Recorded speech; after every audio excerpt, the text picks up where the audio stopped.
ஜெபிப்போம். மகா இரக்கமும் கிருபை நிறைந்த நல்ல தாப்பனே, நீர் ஆசீர்வதிக்கப்பட்ட அந்த காலை நேரத்துக்காய் துதிக்கிறோம், ஸ்தோத்தரிக்கிறோம். நீர் எங்களை ஜீவனோட சுகத்தோட பலத்தோட வைத்து ஆண்டவரே இந்த ஜூம் மீட்டில் கலந்து கொண்டு உடைய வேத வசனங்களை தியானம் பண்ண நீர் கொடுத்த கிருபைக்கு நன்றி செலுத்துகிறோம். ஜூம் மீட்டில் கலந்து கொண்டிருக்கிற ஒவ்வொரு தேவ பிள்ளைகளையும் அவருடைய குடும்பங்களையும் ஊழியங்களை கர்த்தர் ஆசீர்வதிக்க முடியாது ஜெபிக்கிறோம். தொடர்ந்து கிருபையிட்டும் பரிசுத்த ஆவியானவர் எங்களுக்கு கர்த்தர் வழி நடத்தும். இயேசு கிறிஸ்துவின் நாமத்தில் ஜெபிக்கிறோம் நல்ல பிதாவே, ஆமென் ஆமென். கர்த்தருடைய பரிசுத்த நாமத்துக்கு மகிழ்ந்ததாக இன்றைக்கு யோபு 6ஆம் அதிகாரத்தை நாம் தியானம் பண்ண போகிறோம்.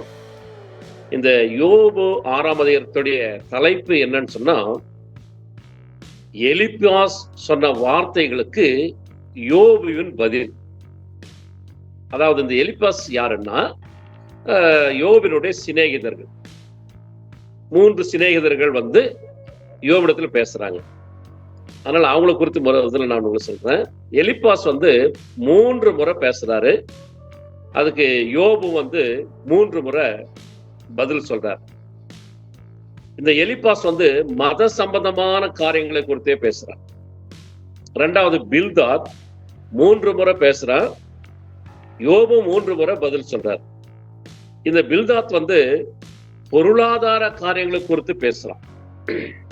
3வது சோப்பார் என்ற சிநேகிதன் வந்து 2 முறை பேசுறான். யோபு 2 முறை பதில் கொடுக்கிறார். இந்த சோப்பார் வந்து அரசியல் சம்பந்தமான காரியங்களே பேசுறான். நீங்க நம்ம இந்த யோபு புத்தகத்தெல்லாம் படித்து முடிக்கிறதுக்கு எல்லாம் இந்த கண்ணோட்டத்தோட நீங்க அதை படிக்கும் போது தியானம் பண்ணும் போது அவங்க இந்த மாதிரி தான் பேசுவாங்க. சரியா? அவங்க வந்தது யோபு வந்து துக்க விசாரிக்க ஆறுதல் சொல்ல வந்தாங்க. ஆனா அவங்க பேசுற காரியங்களெல்லாம் அப்படியே தான் இருக்குது. நாம கூட ஒரு சில துக்க வீட்டுக்கு போனா இல்ல சா வீட்டுக்கு போனா போகும்போது அவங்களுக்கு ஒரு ஆறுதல் சொன்னோம், ஜெபம் பண்ணோம் அப்படின்னு தான் போவோம், ஆறுதல் கூட சொல்லுவோம், ஜெபம் பண்ணுவோம். அதுக்கப்புறம் அங்க உட்காந்து இருக்கும்போது அவங்க துக்கத்தோட இருப்பாங்க, அழுதுன்னு இருப்பாங்க. இங்க நம்ம ஏதாவது ஒண்ணு பேசிட்டு சிரிச்சிட்டு இருப்போம். நமக்கும் தெரியாம அந்த மாதிரி காரியங்களை செஞ்சுட்டு இருப்போம். அந்த மாதிரி தான் அந்த சிநேகிதர்கள் வந்து வந்தாங்க. ஆனா யோபு குறித்து ஏதோ குறை சொல்லிட்டு இருக்காங்க. அதனால இந்த 3 பேர் சிநேகிதரன் வந்து பைபிள்ல எழுதப்பட்டது சொல்லப்படுகிறது. ஆனா அவர்கள் வந்து சாத்தான் அனுப்பி வைத்த சத்துருக்கள் போல பேசுகிறாங்க. ஏன்னா யோபுக்கு வந்திருக்கிற துன்பத்தை விட இவர்கள் பேசுகிற துன்பம் வந்து அதிகமா இருக்கிறது. காரணம் யோபு யாருன்னு அவங்களுக்கு தெரியல. சிநேகிதரன் எழுதப்படுகிறது தவிர சொல்லப்படுறது தவிர யோபு யாருன்னு அவங்களுக்கு சரியா தெரியல. தெரியாம இருக்கிறதுனால அவங்க அப்படி பேசுறாங்க. சரியா? அதனால யோபினுடைய இந்த பதில் என்ன இருக்குதுன்னா, இந்த யோபு 6ஆம் அதிகாரத்துல 2வது வசனம் 3வது வசனத்துல யோபு சொல்றாரு, என் சஞ்சலத்தை தராசில வைத்தால் கடற்கரை மணலை பார்க்கலும் பாரமாயிருக்கும், என் துக்கம் சொல்லி முடியாதுன்றார். ஏன்னா இந்த எடப்படுறாங்களே தராசு, அதுல என்னுடைய துக்கத்தெல்லாம், என்னுடைய வேதனை, என்னுடைய கஷ்டம், என்னுடைய பாடுகள், உபத்திரங்கள் எல்லாம், வியாதி எல்லாவற்றையும் ஒரு பக்கம் வச்சா அது கடற்கரை மணல் எவ்வளவு இருக்குது, அதனுடைய பாரம் எவ்வளவு இருக்குது, அதை விட அதிகமா இருக்குன்னு சொல்றாரு. அப்படி அவருக்கு துன்பம் துக்கம் இருக்கும்போது இந்த சிநேகிதர்கள் வந்து ஏதோ சம்பந்தம் இல்லாத குறை சொல்லிட்டு இருக்காங்க. பாருங்க, 5வது வசனத்துல இருந்து 7வது வசனம் வரைக்கும் படிச்சோம்னா, புல் இருக்கிற இடத்தில் காட்டு கழுதை கத்துமோ, தீவனம் இருக்கிற இடத்தில் எருது கதறுமோ அப்படின்னு சொல்றார். அப்படின்னா புல் இருந்துச்சுன்னா காட்டு கழுது கத்தாது, நல்ல புல்லு சாப்பிடும், அது சந்தோஷமா இருக்கும். பாட்டு பாடுறாங்க இல்லையா, சந்தோஷம் பொங்குது சந்தோஷம் பொங்குது, சந்தோஷமா இருக்கும். தீவனம் இருந்துச்சுன்னு வச்சுங்க, அந்த இடத்துல எருதும் கதறாது, கத்தாது, அதுவும் நல்லா சாப்பிட்டு சந்தோஷமா இருக்கும். ஆனா இந்த புல்லு இல்லைனாக்கா காட்டு கழுது கத்தும், தீவனம் இல்லைனாக்கா எருதும் கதறும். அந்த இந்த பாட்டுல ஒரு ஸ்டெப் பார்த்தோம். என்ன கேட்டேன், என்னன்னா சத்துரு சோதிக்க உத்தரவோடு வரான். யோபு புத்தகத்துல சாத்தான் கர்த்தரிடத்துல உத்தரவு பெற்றுக்கொண்டு தான் யோபை சோதிக்கிறதுக்கு வரான். அதாவது அந்த பாட்டுகளோட ஒரு ஸ்டெப் நம்ம பாடுறது கேட்டோம். அந்த மாதிரி இவனுங்க இந்த 3 பேரும் சத்துருவை போல வரான். சத்துரு அனுப்பி வச்ச சத்துருக்களை போல பேசிருக்காங்க. சிநேகிதர்னு சொல்லப்பட்டிருந்தாலும் கூட சிநேகிதர் மாதிரி பேசுறவங்க ஒரு சத்துரு மாதிரி பேசுறாங்க. பாருங்க, யோபு இந்த மாதிரி துக்கத்துல கூட சொல்றாரு. அவரு புல்லு இருக்கிற இடத்துல காட்டு கழுதை கத்துமோ, ஜீவனம் இருக்கிற இடத்துல எழுது கதறுவோம், ருசி இல்லாத பதார்த்தத்தை உப்பில்லாமல் சாப்பிடக்கூடுமோன்னு சொல்றாரு. என்னதாவது ஒரு பிரியாணியா இருந்தாலும் கூட அதுல உப்பு போடலன்னா சாப்பிட முடியாது இல்லையா? அந்த மாதிரி முட்டையின் வெள்ளை கருவில் சுவை உண்டோ? பாருங்க, முட்டை இருக்குது, அதுல எல்லாரும் விரும்பி சாப்பிடுறது அந்த மஞ்சள் கருவை தான் நல்லா விரும்பி சாப்பிடுவாங்க, நல்லா டேஸ்டா இருக்கும். ஆனா அந்த வெள்ளையா இருக்கிறது வெள்ளையா நல்லா இருக்கும் பாக்குறதுக்கு, அதுல சுவை இல்லாதனால, ருசி இல்லாதனால அதை நிறைய பேர் சாப்பிட மாட்டாங்க. ஆனா அதுதான் சாப்பிடணும்னு சொல்றாங்க, அதுல தான் சத்து இருக்குன்னு. ஆனா அது சாப்பிட மாட்டாங்க நிறைய. அந்த மாதிரி யோபு சொல்றாரு அந்த 7வது வசனத்துல, உங்கள் வார்த்தைகள் என் ஆத்துமாவை தொடமாட்டேன் என்கிறது. ஏன்னா அவருடைய துக்கம், வேதனை அப்படி இருக்குது, அவருடைய வியாதி அப்படி இருக்குது. அந்த நேரத்துல இந்த எலிப்பாசு இந்த 4ஆம் அதிகாரம் 5ஆம் அதிகாரத்துல எல்லாம் அவர் பேசுறாரு. ஆனா யோபுக்கு அந்த வார்த்தைகள் தொடமாட்டேன்னு தான். ஏன்னா அவைகள் அரோசியமான போஜனம் போல் இருக்கிறது, விருப்பமில்லாத சாப்பாடா இருக்குது. விருப்பத்தோடு கூட கஞ்சி குடிச்ச கூட சந்தோஷமா இருக்கும், திருப்தியா இருக்கும். விருப்பம் இல்லாம பிரியாணி சாப்பிட்டா கூட அதுக்கு ஒரு திருப்தி இருக்காது, ஒரு சந்தோஷம் இருக்காது இல்லையா? அந்த மாதிரி இங்க யோபு சொல்றாரு, நீங்க பேசுறது எனக்கு கொஞ்சம் கூட அது என்னுடைய ஆத்மாவை தொடல, எனக்கு ஒரு ஆறுதலை கொடுக்கல அப்படின்னு சொல்லிட்டு யோபு சொல்றாரு. அந்த மாதிரி நாம கூட இன்னைக்கு ஊழியர்கள் நிறைய பேர் இந்த ஜூமிட்டியில் இருக்கிறோம். அதே போல தலைவர்கள், குடும்ப தலைவர்கள், சபையினுடைய மூப்பர்கள் எல்லாம் கூட இருக்கிறோம். அதனால நாம கூட இந்த மாதிரி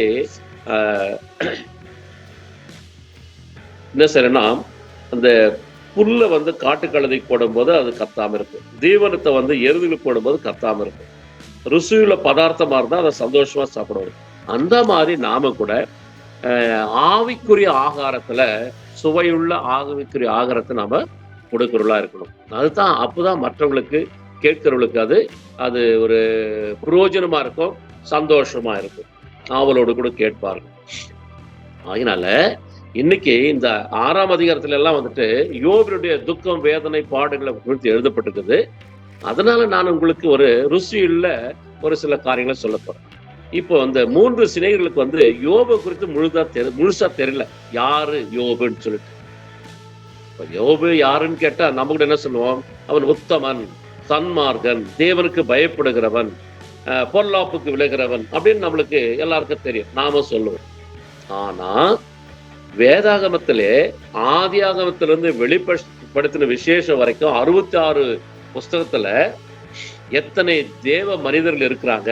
ஆபிரகாம், ஈசாக்கு, யாக்கோபு, மோசே, யோசுவா, சாமுவேல், தாவீது, சாலமோன்,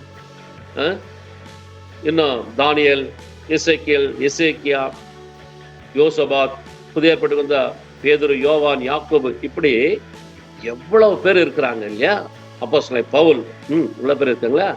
அவங்க யாரை குறித்தும் கர்த்தர் இந்த மாதிரி ஒரு சர்டிஃபிகேட் கொடுக்கல. ஆனா இந்த யோபு பத்தி 2 முறை சாத்தானிடத்திலே சர்டிஃபிகேட் கொடுக்கிறார், சாத்தானுக்கு சர்டிஃபிகேட் கொடுக்கிறார் யோபு பத்தி. அது என்ன சர்டிஃபிகேட்? யோபு யாருன்னு தேவன் சொல்றாருன்னா, நம்ம 1ஆம் அதிகாரம் 8வது வசனத்தை படிச்சோம்னா அதுல கடைசியா என்ன சொல்றாருன்னா ஆண்டவரு, அவனை போல, யாரை போல? யோபுவை போல பூமியிலே ஒருவனும் இல்லை. யோபுவை போல பூமியில ஒருவனும் இல்லை.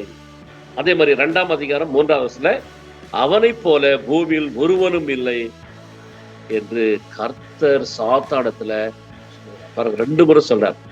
அது கூட சாதாரணமான ஆட்கள் கிட்ட சொல்ல, சாத்தான் கிட்டே சொல்றார்.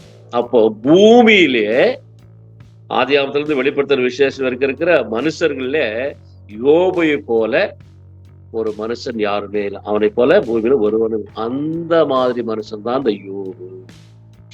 அந்த மாதிரி மனிதன்கிட்ட வந்து இந்த சிநேகர்கள் வந்து ஏதோதோ அந்த இன்டர்வியூ போகும்போது ஃபர்ஸ்ட் ரவுண்டு செகண்ட் ரவுண்டு அப்படின்ட்டு காலையில இருந்து சாயங்காலம் வரை கேட்டு லாஸ்ட்ல ஃபோன் பண்ற போங்க, கால் பண்ற போங்க, இல்ல மெசேஜ் அனுப்பி போன்னு சொல்லி அனுப்பி வச்சுடுவாங்க. அந்த மாதிரி கதையா இவங்க வந்து 3 முறை 2 பேரும் ரெண்டு முறை அந்த ஒரு சோப்பாரும் மாத்தி மாத்தி மாத்தி மாத்தி பேசுறாங்க. யோபு பாவம் அவங்களுக்கு 6-8 முறை பதில் கொடுக்கிறார். அவருடைய வேதனை எப்படி இருக்குன்னு அவங்க பார்த்தாலும் கூட இவங்க அவங்களுடைய பேச்சு திறமைகள் எல்லாம் காட்டுறாங்க. அவர் துக்கத்துல வேதனையில வியாதியில அவங்களுக்கு பதில் சொல்லிருக்கிறார். பாத்தீங்களா யோபு எவ்வளவு ஒரு பொறுமை உள்ள ஒரு மனுஷன். சரி, இது மட்டும் இல்லாத நான் ஏற்கனவே ஒரு 15 பாயிண்ட்டுக்கு மேல உங்களுக்கு ஒரு சில யோபின் புஸ்தகத்துல இருந்தே யோபு யாருன்னு உங்களுக்கு சொல்றேன். சரிங்களா? எல்லாருக்கும் வந்து உத்தமன், சன்மார்க்கன், பொல்லாப்புகள் இருக்கிறவன், தேவனுக்கு பயப்படுவன் சொல்லி தெரியும். ஆனா யோபு புஸ்தகத்துல இருந்தே யோபு எப்படிப்பட்ட ஒரு மனுஷன் சொல்றேன். அப்பேற்பட்ட மனுஷங்கிட்ட வந்து இந்த 3 பேர் வந்து குறை சொல்லுகிறாங்க. அதனால நான் உங்களுக்கு இதை சொல்றேன். இது எல்லாமே வசனம் படிக்க முடியாது, நேரம் இல்லாதனால நான் அப்படியே சொல்லிட்டு போறேன், கேளுங்க. நீங்க நம்ம இந்த யோபு புஸ்தகத்தை முழுசா படிச்சு முடிக்கிறதுக்குள்ள எல்லாம், தியானம் பண்ணி முடிக்கிறதுலாம், ஆமா இந்த யோபு இப்படிப்பட்ட ஒரு மனுஷன் உங்களுக்கு தெரிய வரும். சரியா? ஃபர்ஸ்ட் முதலாவது யோபு 1ஆம் அதிகாரம் 21வது வசனத்துல யோபு கர்த்தரை துதிக்கிறவன், எல்லா நேரத்திலும் கர்த்தரை துதிக்கிறவன். 2வது யோபு 1ஆம் அதிகாரம் 5வது வசனத்துல யோபு ஒரு நல்ல தகப்பன், பிள்ளைகளுக்காக தினமும் அதிகாலையிலிருந்து ஜெபிக்கிறவனாயிருந்தார். அது மட்டுமல்ல, அவர் ஒரு பிரதான ஆசாரியராக இருந்தார். யோபு பிரதான ஆசாரியர். இந்த காலத்துல யார் பலி செலுத்தணும்னாக்கா ஆசாரியர்கள் செலுத்தணும். பிரதான ஆசாரியர்கள் தான் பலி செலுத்தணும். யோபு எப்படி பிரதான ஆசிரியர் இருந்தா, இந்த மெல்கிசேதேக்கு ஒரு பிரதான ஆசிரியர் இருந்தபடினால அது மெல்கிசேதேக்கு வம்சத்துல வந்தவராக இருக்கலாம் என்று சொல்லப்படுகிறது. ஏன்னா மெல்கிசேதேக்கு தான் அங்க ஆசாரியனா இருந்தார். ஆசாரியர்களுக்கு தான் பலி செலுத்த முடியும். இங்க யோபு புஸ்தகத்திலே அவரு பலி செலுத்துறாருன்னா அவர் ஒரு ஆசாரியராக, பிரதான ஆசிரியராக இருந்திருக்கிறார். சரி, யோபு 3ஆம் அதிகாரம் 14வது வசனம் 15வது வசனம் படிச்சோம்னா, அங்க ராஜாக்களோடு கூட நான் இருந்தேன், மந்திரிகளோடு கூட நான் இருந்தேன், பிரபுக்களோடு கூட நான் இருந்தேன்னு சொல்றாரு. அப்படின்னா அந்த ஊத் தேசத்திலே யோபு ஒரு ராஜாவாக இருந்திருக்கிறார். ஏன்னா ராஜாக்கள் கூட ராஜாக்கள் தான் இருக்க முடியும், மந்திரிகளோடு கூட மந்திரிகள் தான் இருக்க முடியும், பிரபுக்களோடு கூட பிரபுக்கள் தான் இருக்க முடியும், சாதாரண மனுஷர்கள் போய் இருக்க முடியாது. அப்ப யோபு நான் ராஜாக்கள கூட இருந்தேன்னு சொன்னா, யோபு ஒரு அந்த ஊத் தேசத்துல ராஜாவாக இருந்திருக்கிறார் அப்படின்னு சொல்லப்படுகிறது, நம்பப்படுகிறது. 4வது யோபு 25ஆம் அதிகாரம் 25வது வசனத்துல யோபு ஒரு ராஜா, ஊத் தேசத்துக்கு ஒரு ராஜா என்று எழுதப்படுகிறது. 5வது யோபு 1ஆம் அதிகாரம் 3வது வசனத்துல யோபு ஒரு பெரிய பிசினஸ்மேன், பெரிய வியாபாரி. அவருக்கு எவ்வளவு சொத்து இருந்ததுன்னு சொல்லிட்டு நம்ம பைபிள் படிக்கிறோம் இல்லையா? ஆடுகள், மாடுகள், ஒட்டகங்கள் அப்படிலாம். இப்போ அவ்வளோ ஆடுகள் இருந்ததுன்னா அதில் வர்ற பால் வியாபாரம், அந்த ஆடுகளுடைய முடிகள் கத்தரிக்கப்பட்டு வியாபாரம், ஒட்டகங்கள் டிரான்ஸ்போர்ட், இந்த இடத்துல இருந்து அந்த இடத்துக்கு, அந்த இடத்துல இந்த இடத்துக்கு, ஜனங்க போறதுக்கு வர்றதுக்கு, லக்கேஜ் கொண்டு போறதுக்கு வர்றதுக்கெல்லாம் அது பயன்படுது. இப்படி எருதுகள் இருந்ததுனால விவசாயம் செய்யப்பட்டது. அந்த விவசாயத்தினால எத்தனையோ ஜனங்கள் வந்து பயனடைந்தார்கள். அதனால யோபு வந்து ஒரு பெரிய வியாபாரியாக இருந்தார். 6வது பாயிண்ட், யோபு 31ஆம் அதிகாரம் 1வது வசனத்துல ஒரு நல்ல கணவராக இருந்தார். அவர் தன்னுடைய மனைவியை தவிர வேற யாரையும் தவறான எண்ணத்தோடு பாவ காரியங்கள ஈடுபட்டது கிடையாது. ஒரு நல்ல கணவராக இருந்ததாக அங்கு சொல்லப்பட்டிருக்கு. 7வது காரியம், யோபு 32ஆம் அதிகாரம் 1வது வசனம், 27ஆம் அதிகாரம் 6வது வசனத்துல யோபு ஒரு நீதிமான் என்று சொல்லப்படுகிறது. அவன் நீதியான காரியங்களை செய்த ஒரு நீதிமானா இருந்தார். 8வது காரியம், யோபு 19ஆம் அதிகாரம் 27வது வசனத்துல யோபுக்கு அசைக்க முடியாத விசுவாசம் இருந்தது. யோபுக்கு சாதாரண விசுவாசம் இல்ல. அந்த காலத்திலேயே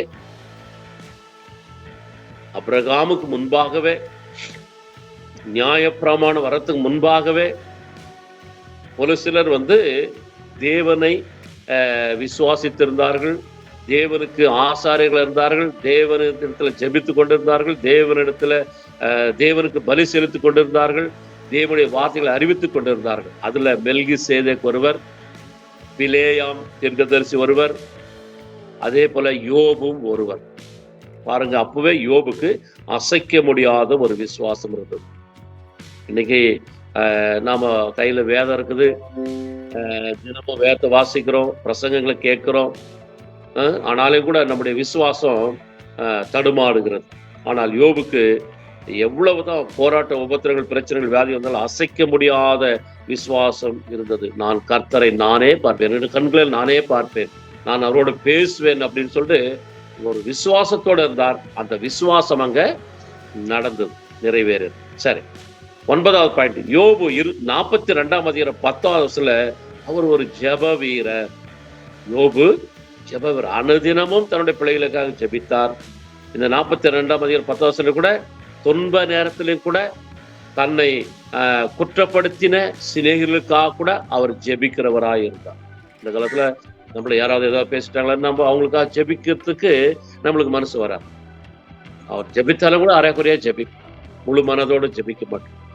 ஆனா இங்க யோபு பாருங்க, தன்னை குற்றப்படுத்தினவர்களுக்கு அங்க முழு மனதோடு அவர் ஜெபிக்கிற ஒரு ஜெப வீரராய் இருக்கிறார். 10வது பாயிண்ட். யோபு 31ஆம் அதிகாரம் 9வது வசனம் 10வது யோபு ஒரு பரிசுத்தவான் என்று எழுதப்பட்டது. யோபு ஒரு பரிசுத்தவானா இருந்தார். 11வது பாயிண்ட்.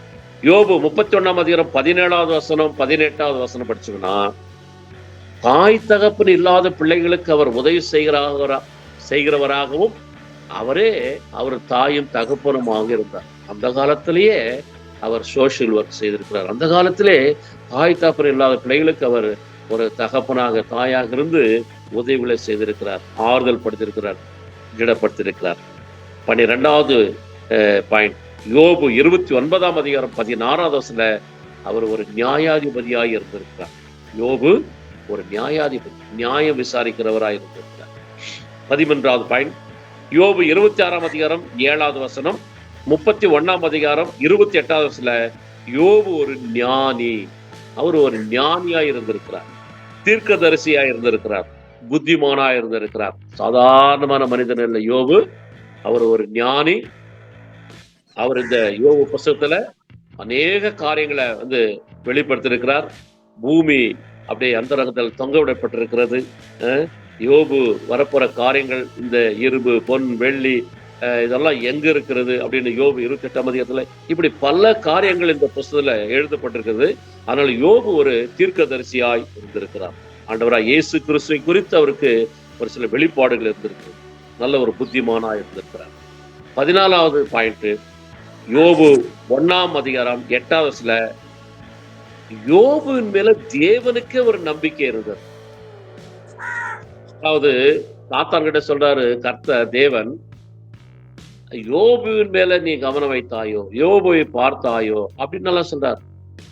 அவன் சொல்றான், நீங்க ஆசீர்வதிச்சனால்தான் யோபு மேல விசுவாசமா இருக்கிறான், அதெல்லாம் எடுத்துப்பட்டுட்டாக்கா அவன் உன் மேல விசுவாசமா இருக்க மாட்டான்னு சொல்லிட்டு. ஆனாலும் கூட நீ என்ன வேணாலும் செய், அவன் உயிரை மட்டும் வாங்காத, உயிர் மேல உனக்கு அதிகாரம் இல்லை, மீது என்ன வேணாலும் செய், அப்போ கூட யோபு என் மேல் நம்பிக்கையா இருப்பான்னு சொல்லிட்டு ஆண்டவரை யோபு மேல அவ்வளவு நம்பிக்கையா இருக்கிறார். அவ்வளவு ஒரு நம்பிக்கை இருந்தது. சரி, 15வது பாட்டு. யோபு 27ஆம் அதிகாரம் 3வது வசனத்துல யோபு பொய் சொல்லாதவனாயிருந்தான். யோபு எந்த காரணத்தை கொண்டு ஒரு பொய் சொல்லாத ஒரு மனிதனா இருந்தான். 16வது பாயிண்ட். யோபு 42ஆம் அதிகாரம் 3வது வசனத்துல பாவ அறிக்கை செய்யறார், பாவங்களை ஒத்துக்கொண்டார்.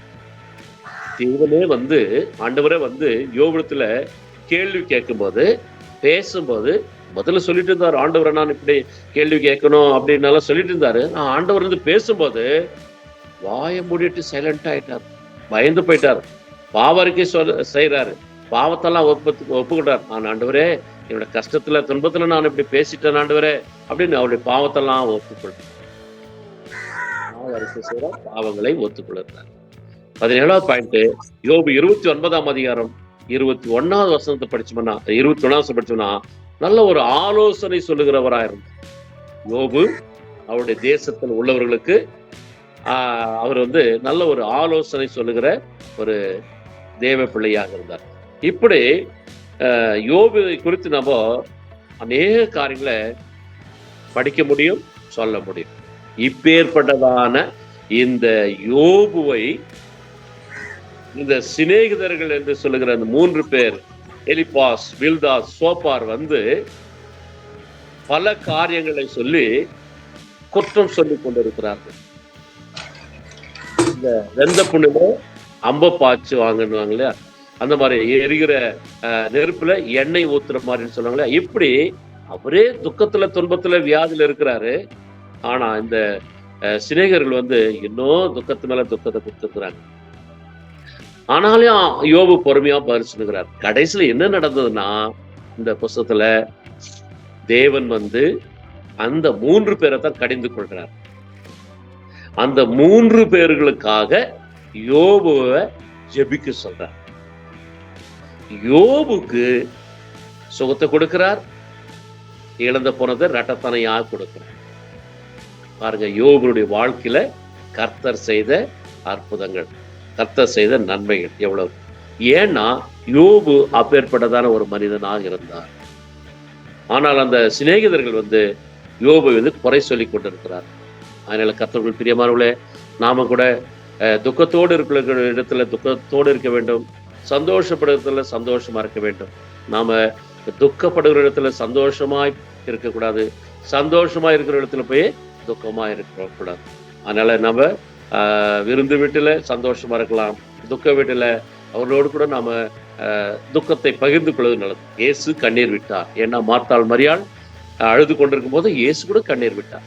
ஏன் நான் உயிரோடு எழுப்போறேன் லாசருவேன் அப்படின்னு ஒரு சந்தோஷமா அங்க சிரிச்சுட்டு எல்லாம் பேசல. அவங்க துக்கப்படுறதுனால இயேசு கூட கண்ணீர் விட்டார். அதே போல நாமும் கூட கர்த்தருடைய ஊழியத்தை செய்யறபடினால யாரெல்லாம் துக்கத்தோடு வருகிறார்களோ அவர்களுக்கு துக்கத்தோடு, அவர்களுக்கு தகுந்த மாதிரி நாம துக்கத்தோடு பேச வேண்டும், சந்தோஷமா அவர்களிடத்தில் சந்தோஷம் பேச வேண்டும்.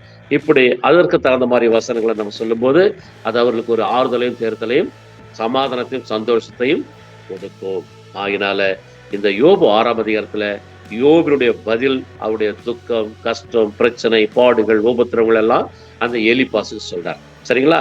ஜெபிக்கலாம்.